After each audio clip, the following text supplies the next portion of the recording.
Hey, everybody, it's me, Mr. Moohead, and joining me is Mooshell this morning. I can't call you Joni anymore because Joni's dead. Everybody's dead. Everybody's dead. So, It's a sad story. Yeah, thank you for not calling me that. yeah. I mean, Joni had a tough end. I mean, it was like, when at the funeral, when the fans looked at, the corpse in the casket and went, "Eee." Oh, stop! I was really, sadly in character and just, everybody knows why we're here, so let's talk about it. And I want your take on game one. Fire away. Well, let's start with the obvious, okay? It's one game. It's game one. It's one game, okay? Yep. And every time LeBron has won a finals, he's lost game one. So technically, I'm kind of okay with it. The way I look at it is, sorry, I was just retweeting the link you put out. The way I look at it is, the Warriors haven't had to really make any adjustments the entire time they've been in the playoffs. So they went out there and did everything they've been doing. Now the Cavs can adjust to them.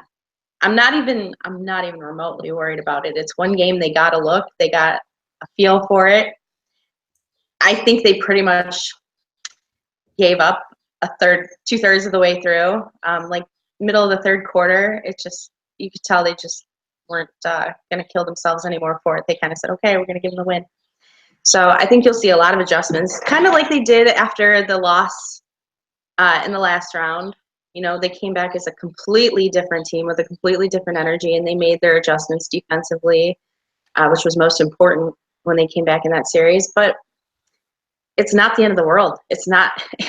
There's a reason that this goes 7 games, and I was explaining to my husband last night. There's a reason that it's the Super Bowl in football. It's one game. There's a reason that there's 7 games in things like basketball and baseball, because things are very unpredictable.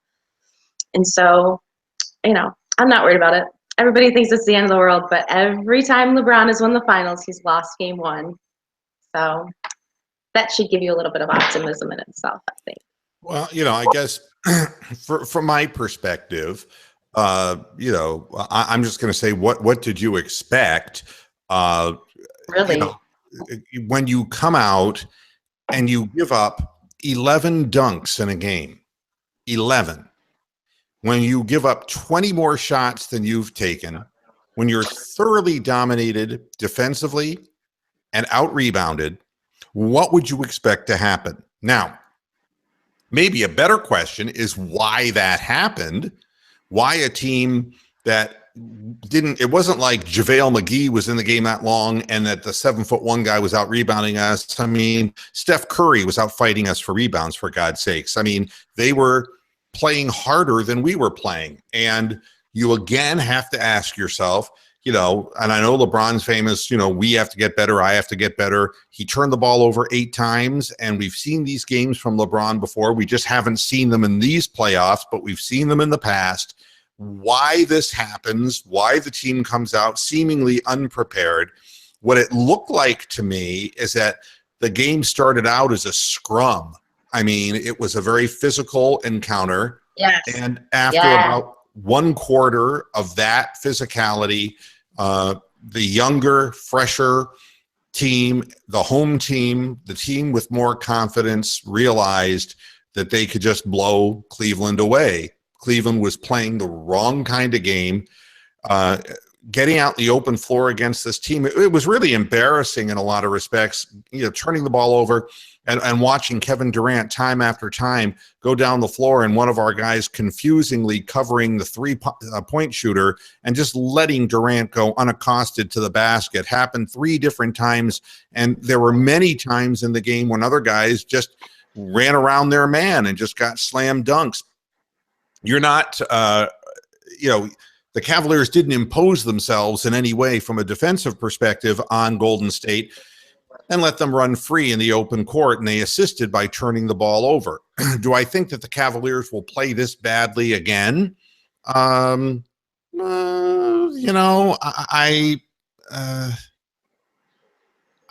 think, yeah. I think I think they probably will, but I don't think they'll play every game this bad. But again, this comes down to the issue of consistency. And it's what I keep preaching over and over again. And I'm not going to sit here and lecture the world about this for yet a 35th time, but it's easy to sit there and say, well, we were trying to get a feel for this. And, it's very hard to practice and prepare for this team. Well, Golden State didn't have any problem preparing for Cleveland. They didn't have any problem finding energy to gather rebounds and to play defense and to get up in people's shirts and contest shots going to the rim. They didn't have any problems whatsoever.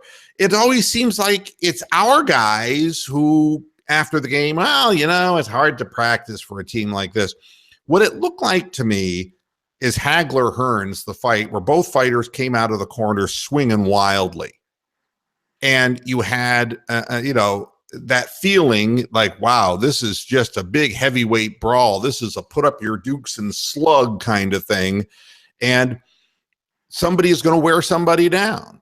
I mean, somebody will impose their will. And in that kind of a game, Golden State will impose its will 100% of the time. We will lose in 4 straight games if we play that way, because you look at what Cleveland didn't do. They didn't rebound. They didn't take care of the ball. They didn't shoot well, and they didn't have assists. They didn't get open 3-point shots because they weren't moving the ball around, and they were allowing Golden State's defense to get its feet set, and Golden State was playing at a very high energy because they were enthused, playing in front of their home crowd. There is nothing on the honey-do list that was checked off and performed really by the Cavaliers. So, it leaves us with the question, and it's a viable question: is this team just too good for us? Or is it that the Cavaliers just, once again, went into their chill mode and just decided to get hit in the face real hard before waking up? That's the only question that we're going to be asking ourselves. After the game, Ty Lue said, "This is the best team I've ever seen," in relation to Golden State. That was his quote, which is basically, and they asked him to clarify. And he looked right back at the person who asked the question and said, "They are the best I've ever seen." You had said, too, about a week ago that they were the better team. You said that Golden State was better than the Cavs, flat out. And you had mentioned that it was going to be difficult to beat them. Very tough. But you were right. Yeah, it was really physical at first. It was really close. But in the middle of the first quarter, it got away from them, and they never got the handle back. It was like they kind of just – they chill mode because they weren't fighting back. They weren't – every time LeBron dunked, I felt like he was going to get that energy back and they were going to start coming back, but they didn't. It was just like keeping their head barely above water the entire game. You got the impression. I've just invited Tony the Calf into the show if he wants to. Oh, great. Well, we want as many diverse opinions on this as we can get.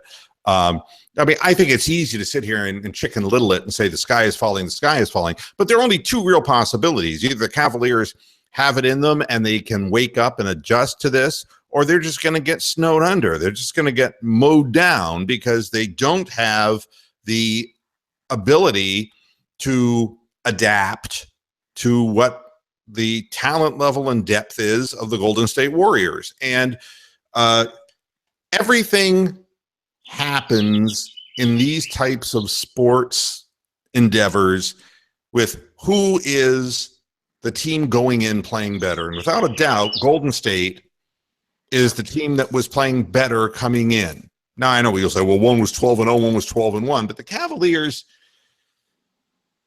wobble their way to victory occasionally. Golden State has not been wobbling in any respect. There's Tony the Calf. Hi, Tony. How you doing? Well, you've heard Michelle's take. What is your take on the game?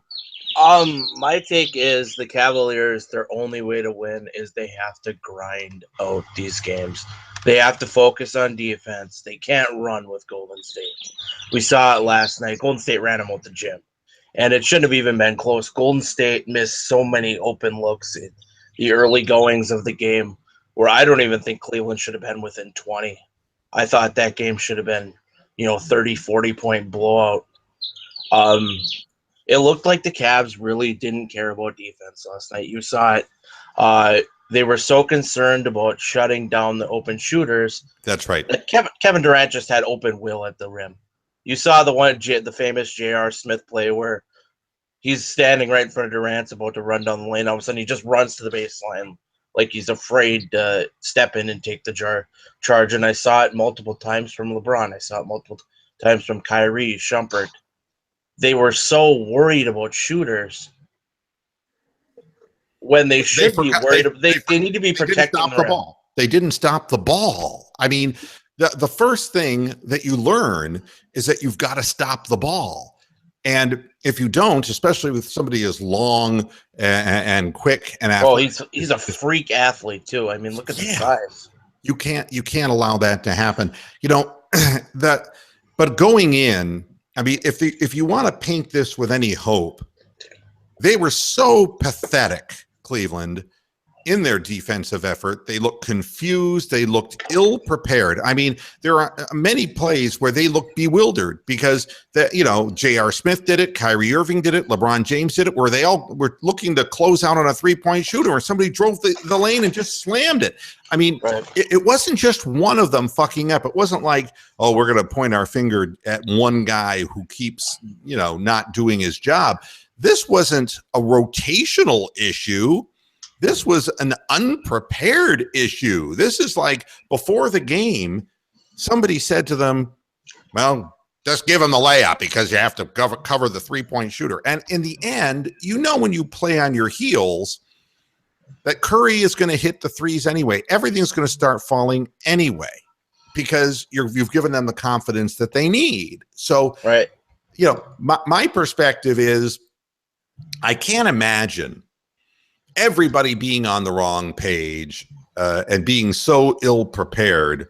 It just seemed like they just got caught in a cyclone and they just couldn't summon the will. I mean, they got it down to 12 points and immediately within 90 seconds, it was back to 22. I mean, they could not summon the stops that we have seen earlier, but this is more in keeping with the type of defense that they played against the Isaiah Thomas-less Boston Celtics, giving up 111 points in one game and 57 points in a half to a team that didn't even have any scoring on the floor. And this giving up of layups thing is nothing new. This is something I've been complaining about now for weeks. Right. And it's funny. You saw last night LeBron came out and said, well, the reason they're better is because they added Durant to a 73-win ball club. Yep. And he's right. I mean, this isn't Harrison Barnes clanking threes. I mean, granted, Bogut is probably better than Pachulia, but you have to defend the two guys, Curry and Durant. We saw last night, if you limit Curry and Durant, Klay Thompson and Draymond Green went into a shell.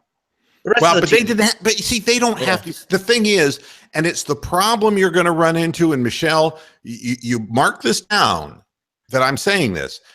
Klay Thompson will find the basket. Draymond Green will find the basket. And the problem is, in a game that you lose by 23 points, where Draymond Green couldn't find the basket, neither could Klay Thompson. You still lose by 23 points. Yeah. You might be able to put the stopper on Steph Curry next time, but one of those other guys is going to pick up the slack. You cannot count on people just having flat out lousy games. You have to be proactive, Michelle, and get on them and figure out how to disrupt the flow of what they like to do.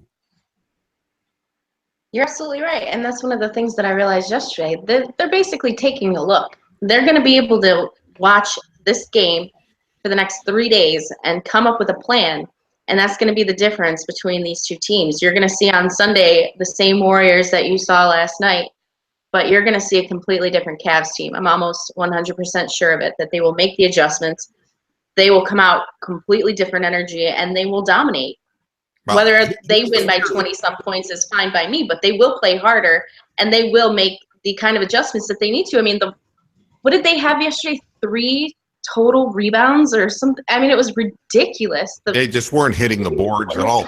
But nothing. My concern in all of this, guys, is that we gave them a chance to establish their swag. And, this is a shot of confidence for them. I thought if you were going to strip them of some confidence, that it would happen in game 1. Because if you came out and put your foot down in game 1 and made it a close and grinding kind of game, that would leave a thought in their head that, we could lose another one on our home floor.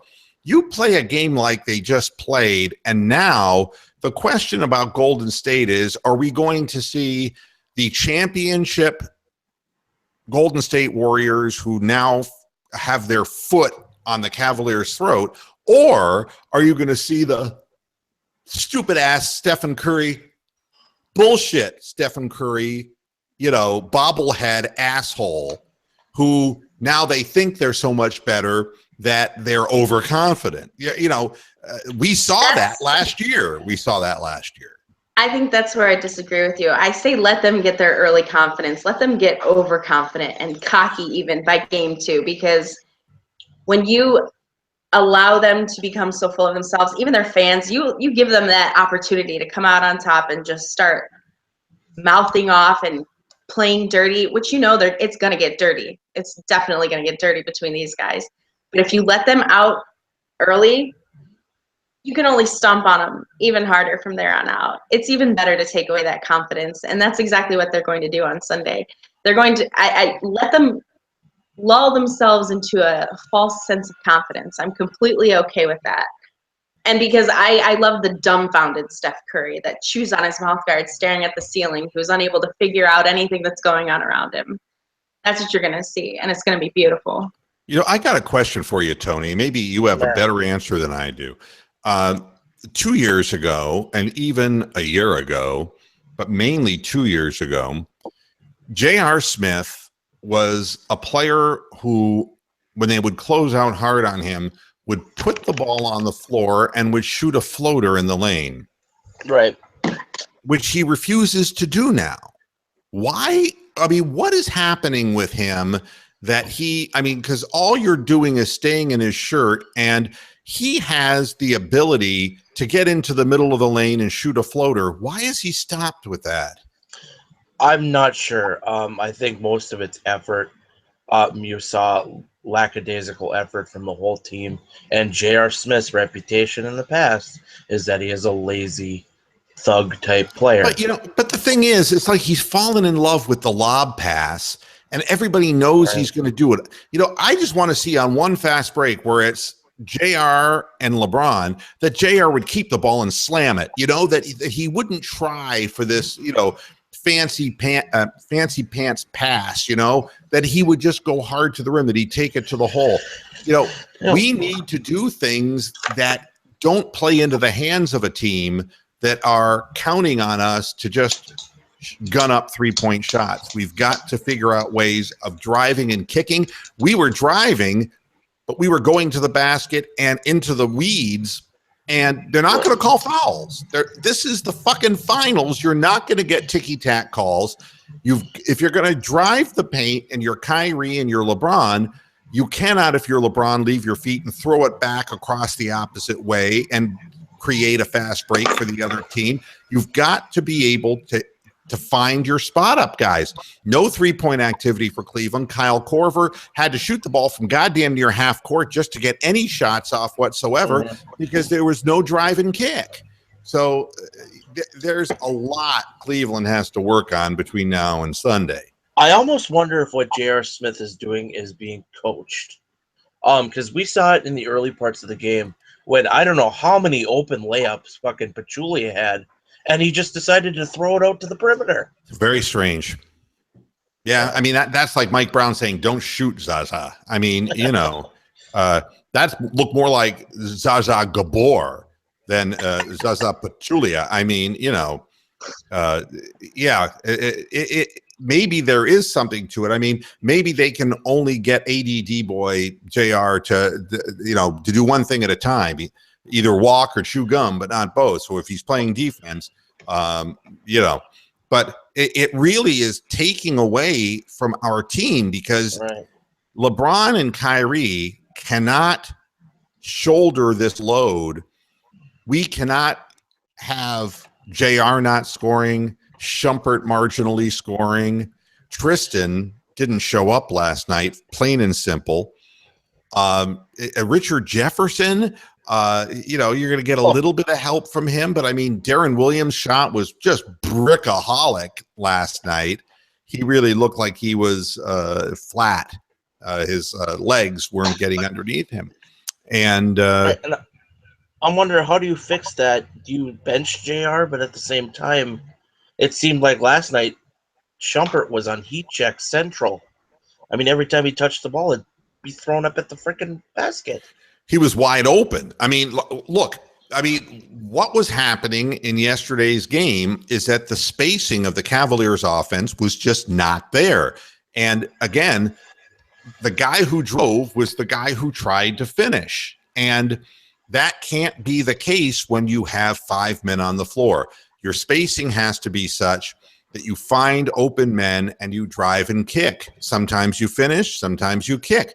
But you got to keep the Kyle Korvers, the Richard Jeffersons, the Kevin Loves, spaced on the floor so they can get their shots. Part of me wonders at what point, and I'm not saying this is going to happen, I'm just going to openly ask it, that you put a Channing Frye in to see if you can spot him up. You're going to have to find 3-point shots against this team to beat this team. I mean, you've got to make enough shots and then play button-down defense.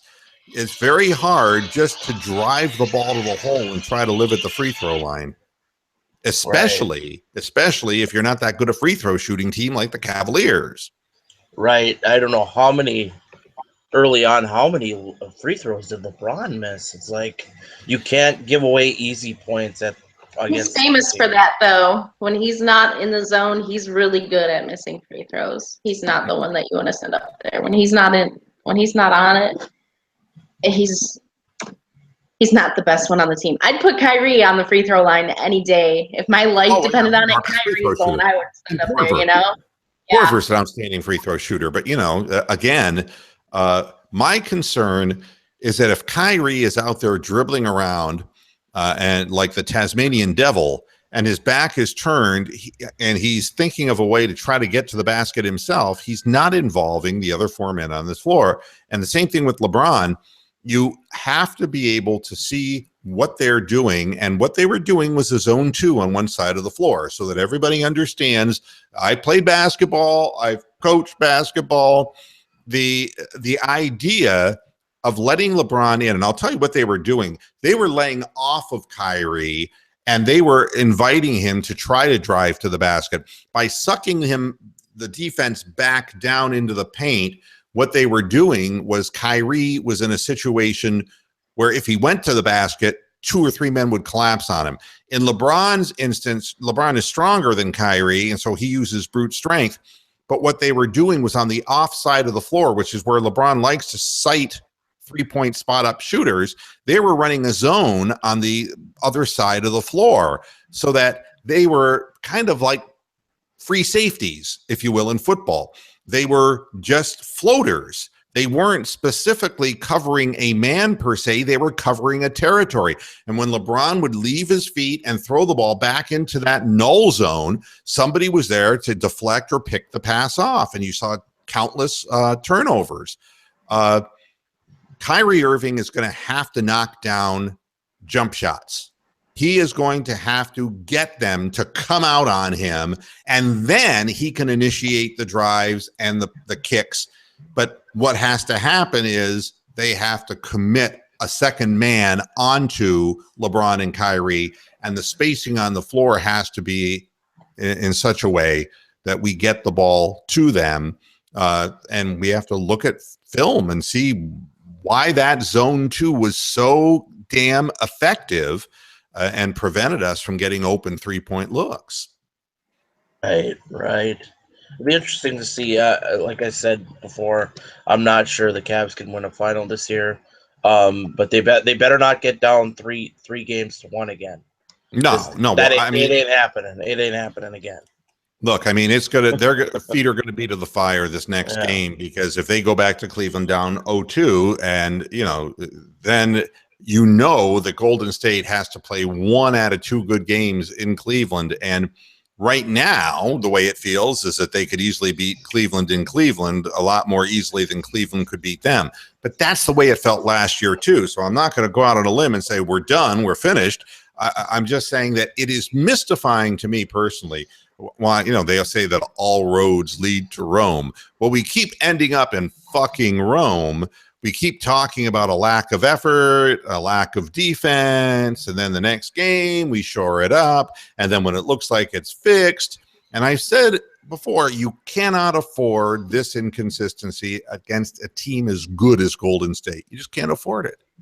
Right. When Stephen Curry's out rebounding Tristan Thompson, you got problems there. And there's a guy who got his swag yesterday. I mean, he was throwing the ball in from the ocean, because once the pressure's off, you see, that whole 38 points from Durant and the whole slam dunking the ball thing, I mean, it took the pressure off the little bobblehead faggot, and he is then able to perform.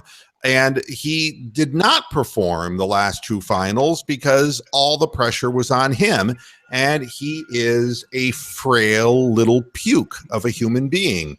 But if you allow him, instead of being one of the big 3, of being a secondary player who benefits from players laying off him and paying attention to the 6'11" tarantula, then, it makes his life a lot easier.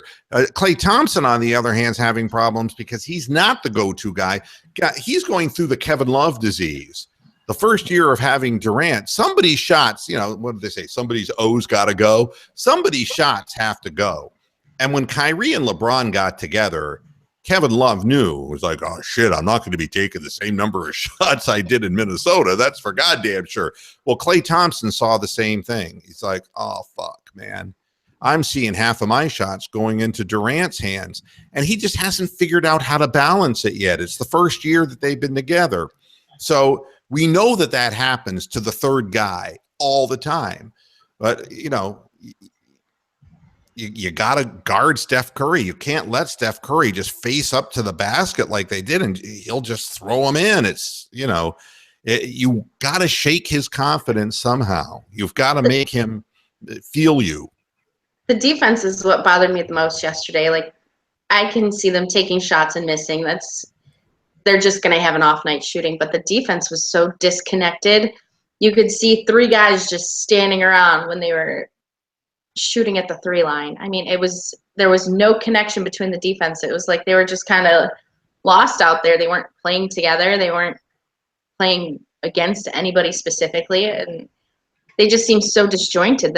That's the part that worried me the most, because when you can't, let's have a real Dick Vitale moment. When you don't play good defense, you can't stop the other team from scoring. Oh, I always used to say that. I always used to say, if you don't play defense, you're not going to get that O up on the board. If you don't play any defense, you're going to have an O on the board, because you're going to be giving up more than 100 points a game. And I hope that made sense. I'm beginning to sound kind of like Dick Vitale and John Madden at the same time, because I'm any fucking sense. Let me do it this way. Boom. Tough acting, tenactin', baby. Okay. As he drives by your house, spraying it out of his little car. I've stopped watching Periscope. I had to delete the whole app. I couldn't take it anymore. I was like, I don't want to do this. Although I do feel good about one thing. Seriously. I mean, the saddest thing I saw was Dickie, with the Periscope thing up on his windshield. He goes, I'm driving out to dinner, and it is like, oh, for God's sake. I mean, he's an octogenarian going out to the early bird special, and he's recording it. I mean, it's like, my God. But He must want people to come meet. Oh, there's Dick Vitale. I saw that he was at the Sizzler this afternoon. I'm gonna go up there and say hi. Like, not nearly as sad as Tiger Woods dash cam video. That was sad. That should never have been released to the public. There's something going on. I mean, and his BAC was a 0. He did not have alcohol in his system. So no, I know what it's like when you take meds that fuck you up, especially brand new meds that you don't know how they're going to affect you. I understand how that is, and I feel bad that he got put on blast. You know, he's got a substance abuse problem. His problem is he's addicted to painkillers. He's going to be in trouble though, because I guess one of those drugs that he was on. Yeah, that was in his system at the time. Isn't even legal in the United States. So really, there's going to be some hefty problems going on for poor. Well, the fact that a week before Tiger Woods came out and said, "My 4th back surgery," he goes, "I'm not able to twist and turn that, but the nerve pain's gone. This is the best I felt in years." Well, if this is the best you felt in years and the nerve pain is gone, why are you taking 2 distinct prescription painkillers simultaneously? Have you ever in your life, Michelle, taken a cocktail, in essence, of pain meds? Yep, sure have. And why? Because you're in so much pain that you will do anything to get rid of it. There you go. And so he obviously lied about, maybe he hadn't felt so good in years because he was flying so high because he could run through a brick wall because of all the pain meds he's taking. I guarantee you that he's doctor shopping and stocking up on so many painkillers. He's got an addiction problem. And the thing that bothers me about Tiger more than anything else is that this is twice now he's been behind the wheel. Once when he crashed the car that resulted in his divorce when he was on Ambien. And then the second time now he's fast asleep with his car in a passable lane on the highway. And he's in his car and he doesn't know where he's going or where he was coming from. With 2 flat tires. Yeah. I mean, he's so lucky he didn't kill himself or somebody else. He could have. That's right. He's very lucky in a sense. But yeah, there's something going on. I mean, there's definite. When you have so much pain that you keep taking more and you take more, at one point it doesn't do anything for you anymore. I can't take Vicodin. It wouldn't touch me. It would do nothing. It would be like taking a Tylenol. It would do nothing to me except affect my liver.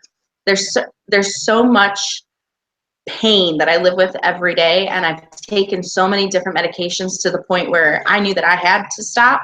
And it was like I was on nerve medications, seizure medications, spasm medications, narcotics, and it was to the point where I was a zombie and I couldn't function. And I stopped driving. I don't drive anymore because I don't know how I'm going to feel. My leg could go dead on me and I won't be able to hit the brake. Yeah.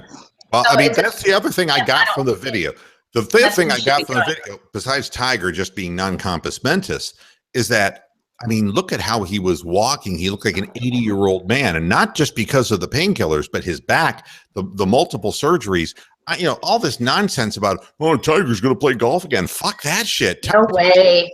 Tiger's going to die. Tiger's going to die if somebody doesn't reach out and help this guy and get him into a substance abuse plan to get him off these painkillers, because this is, even Jack Nicklaus came out and says he needs our help. This is obvious now that this is a substance abuse problem, and it happens very often to people who have pain and the prolonged, protracted pain.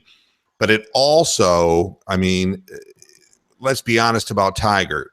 Tiger is a guy who golfed himself, practiced himself, worked himself out into oblivion, and he destroyed his own body prematurely. And the pain that he feels now is a direct result of abuse that he did to his own body. And now, at 41 years of age, the only way that he can get around the body abuse and the discomfort and the pain is by loading up on pain meds. It's, again, how it's something he's been driven since he was a tiny little child, too. I mean, I've got 7, 8-year-olds pitching that I have to keep a pitch count on them. And whether they're pitching or catching, they're only allowed to do so many pitches and so many innings, because now they're worried about kids having Tommy John in their 20s because they threw too much in Little League. And God only knows the kind of stuff that his father put him through as a kid to get him to be as strong as he was when he burst on the scene. He was really young. he was like barely 20, right? So God only knows how much damage he's done over his whole life, not even as an adult, but even as a child. And the thing, I think that video, number one, that video shouldn't have been released to the public because it was just nobody's business. But I think the situation could have been handled differently. When they saw that he was impaired, they should have asked him to do a breathalyzer. And when it came up 0, they should have recognized that something was wrong. And instead of arresting him, he should have been taken to a hospital. You see, he should have been under medical care. I disagree in one respect. Right. As far as the publicity angle of it, because his people, his agent, Mark Steinberg, and all those people will fucking lie, and they'll come out and say, well, alcohol wasn't involved. That's how they tried to start this thing. Right. Well, he wasn't drunk. It's like, no, what he was worse than drunk, for Christ's sake. He's addicted to pain meds, and they will lie, and they'll do anything to keep the value of his marketing, of his endorsements, to keep the machine rolling, the Tiger Woods machine, which is what's killing him anyway. The fucking Tiger Woods machine is what's causing all of this. And, you know, I believe once and for all, the public sees the real Tiger Woods. This is what you get with a guy, no matter whether it's Tiger or any other Joe who checks into the Betty Ford clinic or any of the people on the Intervention TV show. Every addict is the same. They may not have the same bank account, but they're all the same profiles. I mean, this is, I think, for the public to see this and to understand the depth of the water that this guy's in. They would stop with this, oh God, I hope to see Tiger in a major again. I mean, fuck that. Fuck it. This is life or death. This is, I mean, you know, it's amazing. Josh Gordon can smoke weed and incur the wrath of the National Football League for fucking ever. Yet Tiger Woods can crash cars, wreck his marriage, whore around, and God knows what else he does. And he's Teflon. I mean, there's an inequity, and it's about time that somebody said, okay, this is the video of Tiger Woods. This is what Tiger looks like when he's not standing up there in front of the cameras telling the world how great he feels. This is the Tiger who fucked up his marriage and fucked up his relationship with his children. This is the Tiger who prematurely killed his own golf career. This is the self-destructive Tiger Woods that you never see. And now it's there on display for the whole world to see. I don't want to humiliate the man. I want the man to get help. Right. I don't know. I see where you're coming from, because you're right. They would just keep, you know, bullshitting, trotting him out there. Yeah. The money, the gravy train. You know how many people live off of that brand name? Yeah. That's really dangerous. It really is dangerous when people's livelihoods are dependent upon the image of a guy, and they will do whatever they can to lie about that image to keep the train rolling, the gravy train rolling. Look at all the money his wife is still making from their fucking divorce. I mean, Jesus Christ. Well, I mean, you can see why she got out of it. You know, look, this is not anything new, and I'm sure the people closest to Tiger have seen him in stupors before. This is nothing new. This is his 4th back surgery, and I'm quite certain that all of the painkillers didn't just show up after the 4th surgery. He's been having nerve pain now for the better part of how many, 8 years. I mean, this is something that builds over time. This is a lifestyle thing. This is something that takes over a person's life. It's one of the reasons why, I've got a really bad back and I keep exercising and doing what I can and refusing to go under the knife, is because you just try to do what you can. And I'm a firm believer, you don't mask pain. When you have pain, it's your body saying, don't do that. And the problem is, if you can't do anything, it's frustrating. But to sit there and to take medication like that, opiates like that, in the hopes that you'll be able to do something, well, look what happens. He can't even fucking drive a car. He can't even fucking stay awake. He doesn't even know where he's coming from or where he's going to. I mean, there comes a point where something has to be reconciled, and it's a shame. Believe me, I live daily now with nerve pain. This is something that, I'm getting used to it, because it's like, I'm not going to take fucking pain meds. I'm not going to mask it, because it's a false Band-Aid. It's a premise that leads to a bad ending. And better that I suffer a little bit and know my limitations than pretend that I feel a whole lot better. Not good.